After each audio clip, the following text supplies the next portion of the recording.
strategies refers to methods used to help students learn the desired course contents and be able to develop achievable goals in the future. There were a lot of teaching strategies, and 2 of them would be presented in this role play. Jigsaw activities are a specific type of information gap activity that work best when used with the whole class.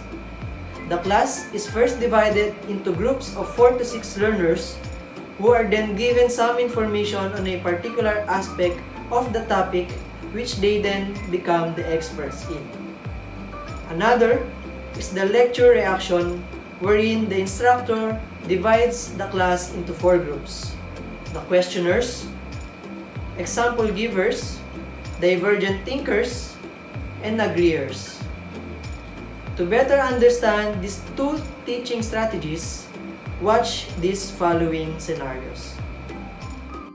Good day, students! Our topic for today's discussion is all about COVID-19 virus. So what does COVID-19 stands for?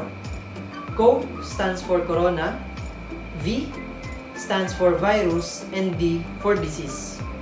Formerly, this disease was referred to as 2019 novel coronavirus, or the 2019 and I have discussed about the lecture today.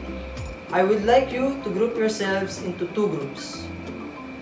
And then, I will give topics related on COVID-19. Each member of the group is responsible for the topic. The topics are the following. Number 1, modes of transmission of COVID-19 virus. Number 2, prevention and control. And number 3, government interventions. You may proceed on your groupings.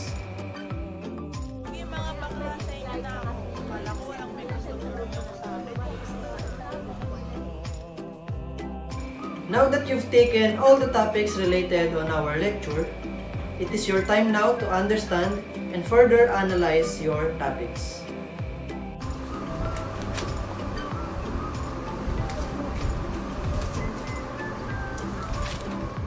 So, it seems that you had read and understand your topic very well. We will be having a little fun by regrouping yourselves in the sort of your topics.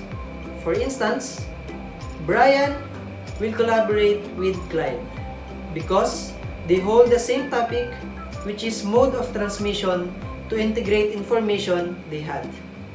And the rest will do the same. Understand?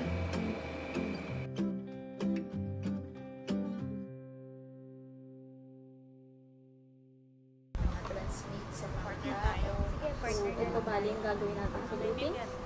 So, 3 lang tayo. Okay. After your collaboration with other group members, every one of you return to your previous group and have a discussion.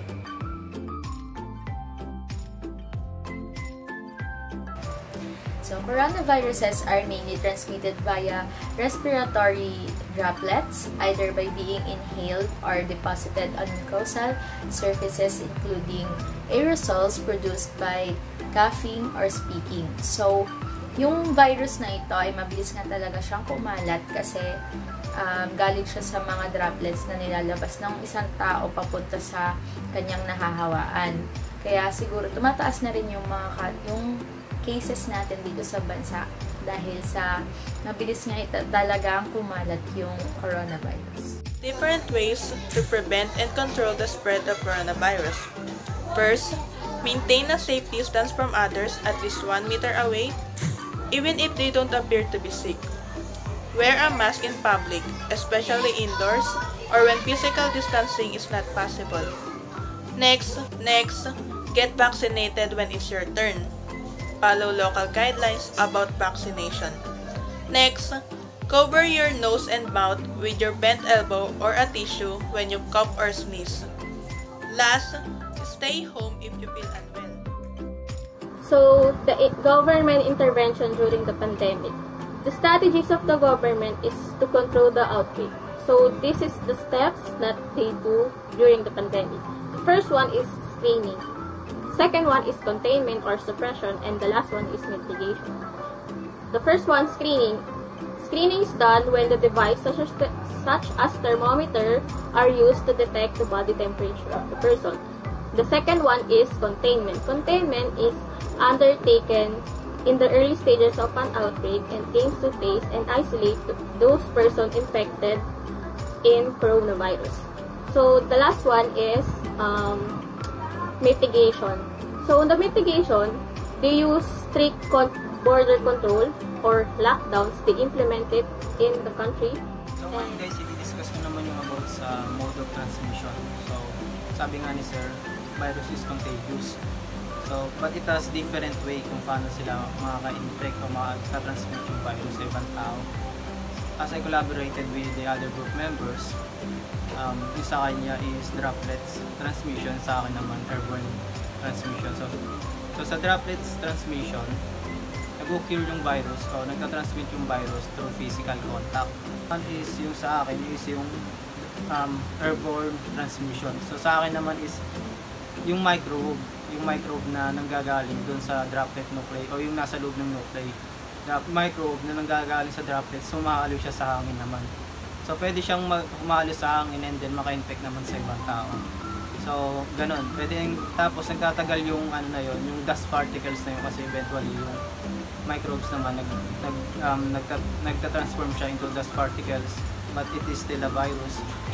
So yun, magta-transmit siya and then pwede siya makahawa ng ibang tao. COVID-19 Everyday Preventive Actions and Control. There are a number of ways to prevent the spread of COVID-19 infection. These include, first, avoid touching your eyes, nose, and mouth. Avoid close contact with people who are sick. Remember that some people without symptoms can still spread the virus. Stay at home when you are sick. Cover your cough or sneeze with a tissue, then dispose it properly. In response to the COVID-19 pandemic, unprecedented government interventions have been witnessed throughout the world. These intervention policies, while heterogeneous across countries and regions, all aim to reduce the population contact rates and thus mitigate the virus transmission. Since prolonged government interventions have large downside impact on the overall economic and social well-being, including escalated employment rates and business bankruptcies. So now that you have accomplished all of your tasks, I will then give your scores based on your presentation by next week. So thank you for your participation and good luck to both teams. So you have watched the first teaching strategy, which is called the Jigsaw activity, and how it is being applied in a classroom setting. Now, the next scenario will also show how another teaching strategy is being applied. It is called the lecture reaction. Let's take a look at this. Hello everyone!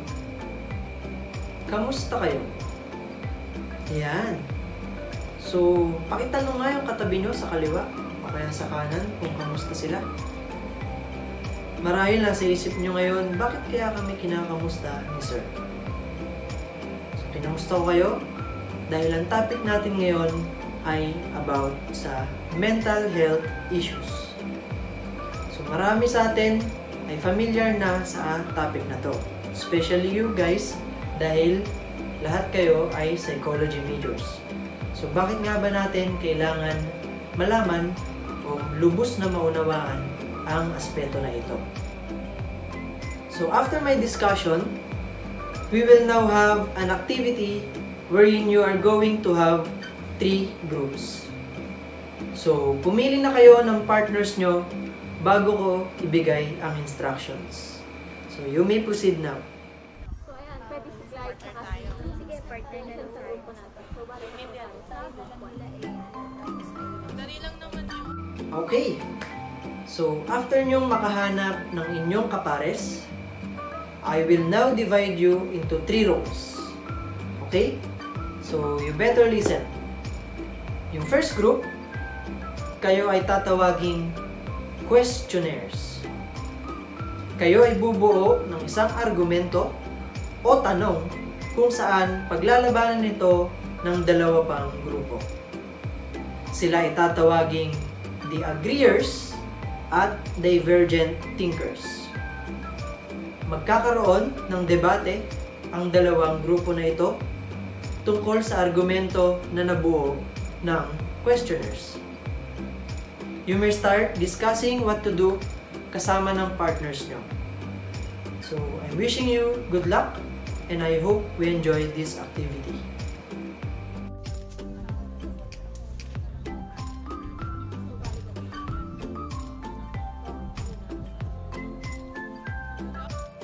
Nakagawa na ba ng argument ang grupo ng mga questioners? Yes sir, may naisip na po kaming argument. Yung argument po na naisip namin is all about depression po. Yung question po is, can depression really affect the physical appearance of a person? Okay now, bibigyan ko ng 5 minuto ang agreeers at divergent thinkers upang ipaglaban ang kanilang stand sa argumento. Are you ready? So, your timer starts now.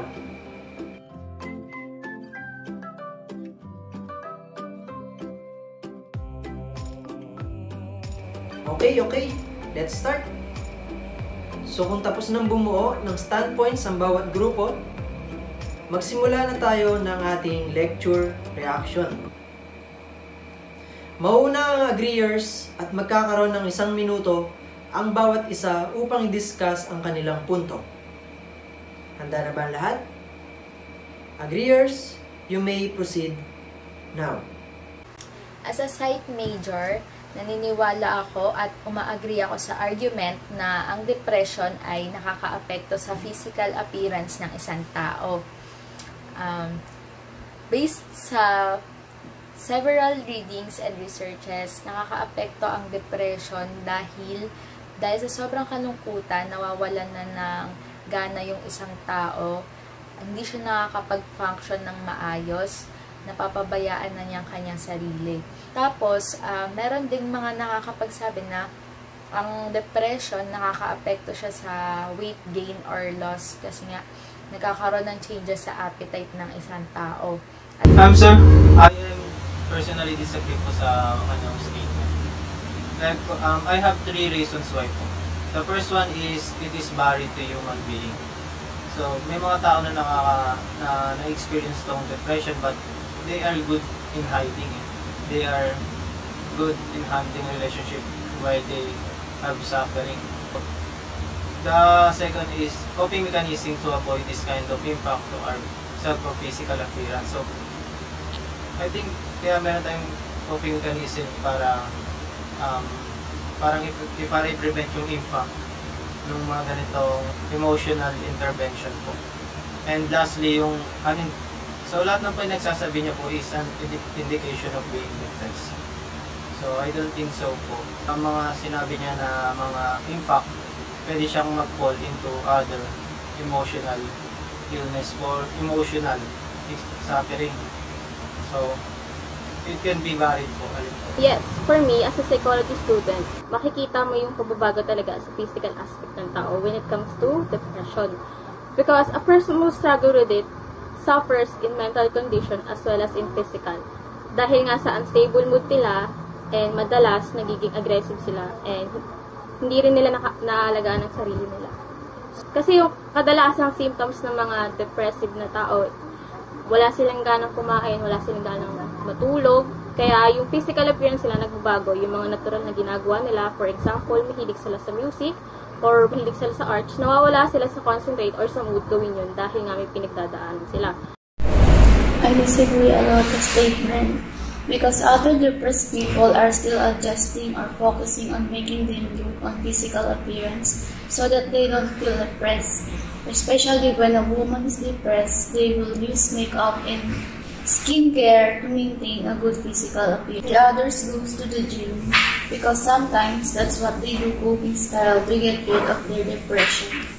Ngayon, ay alamin naman ng mga questioners kung aling grupo ang may pinakamaraming puntos sa debate na naganap. Kung ikukumpara natin ang standpoints ng agreeers at ng divergent thinkers, ay parehong tama lamang ang kanilang opinion sa tanong. Pareho nilang nabigyang linaw kung talaga bang may epekto ang depression sa physical na aspeto ng tao o kung wala.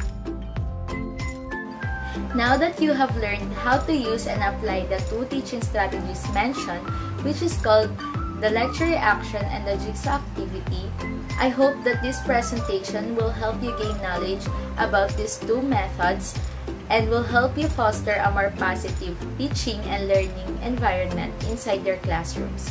That is all, and thank you so much for watching.